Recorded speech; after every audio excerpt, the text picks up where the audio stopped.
Robert Mugabe remains a revolutionary. How do you say a man who won elections is a tyrant? He has never presided over any mass murder of our people. He continues to lead a party that advocates for very radical economic policies in Zimbabwe, continues to be actually the only remaining leader in Africa which can stand up to the West and still tell them where to get off. He remains the only leader who can still tell African leaders what it means to be African. He's the one who called Zuma and told him, hey, you've guaranteed us here that you will not arrest al-Bashir. That Zuma would have arrested al-Bashir. I mean, he lacks character like that, you know. But it is out of interventions of President Mugabe that al-Bashir was not arrested. Zuma brings people here. He promised them all sorts of things, including things that he doesn't have capacity to deliver. And when they are here, he's highly disorganized.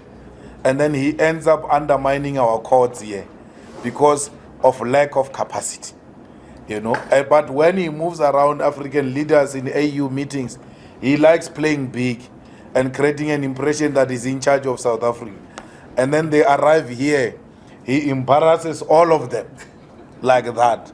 Now they have to come meet from time to time to check if their fellow president is safe, as you know, committed by Zuma, that he will not be arrested.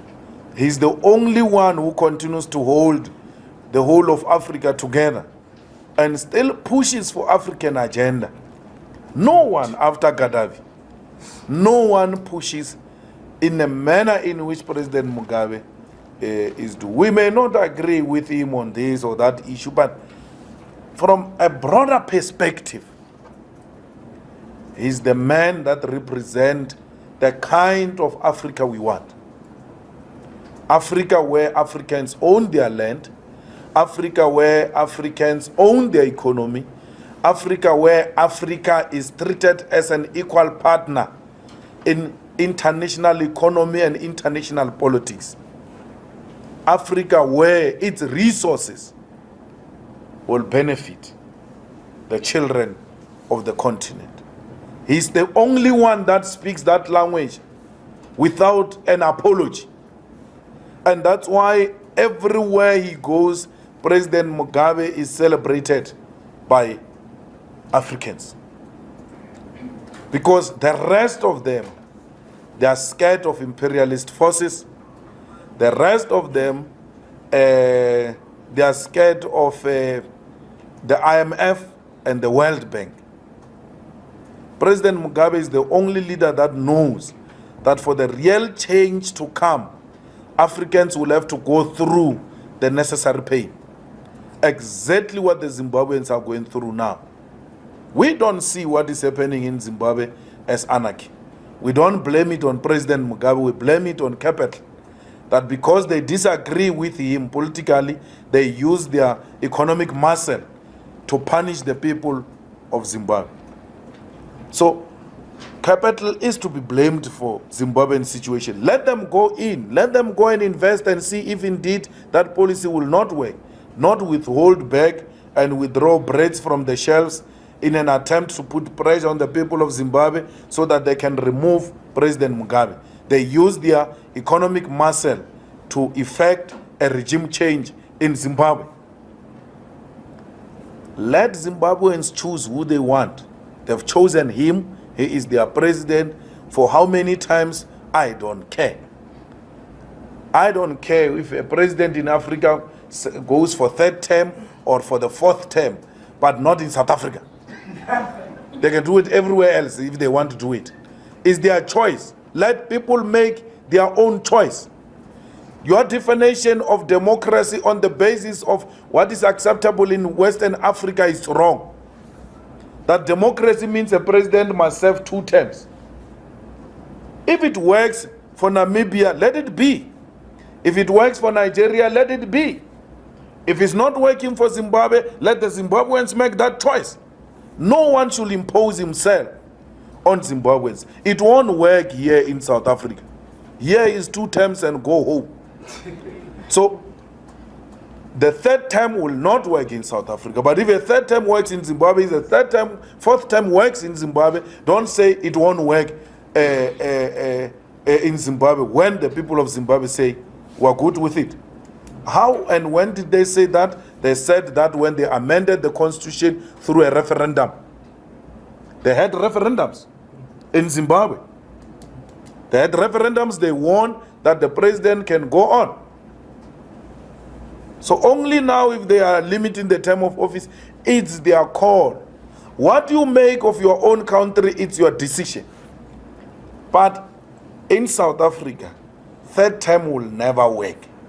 In South Africa, we subscribe to a notion that says leaders must come and go. We are a country that prepares succession through the preparation of 2nd and 3rd layer leadership. We're not a country which has got leadership crisis. And we must thank Zimbabweans, by the way, for having kept President Mugabe there. Who would have driven this African agenda without him and in the absence of President Mbeki? This African agenda would have died a natural death. This Africa will continue to be a playground for Europe if we don't have leaders that says enough is enough. Let the resources of this continent benefit the people of this continent. So we're looking for that leadership. We're looking for that leadership not only in South Africa, in Nigeria as well, in DRC as well, everywhere in the African continent. We want a strong AU, we want a strong African parliament which takes legislation, which adopt legislation and make member states accountable for how far have they gone in implementing the legislation of the African Union adopted by African Parliament.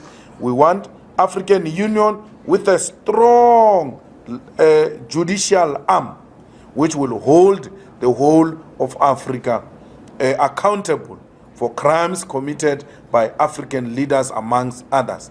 We want Africa where trade will happen freely amongst ourselves and guard against those who are going to bring rejects in our continent and create an impression that they are produced here in Africa.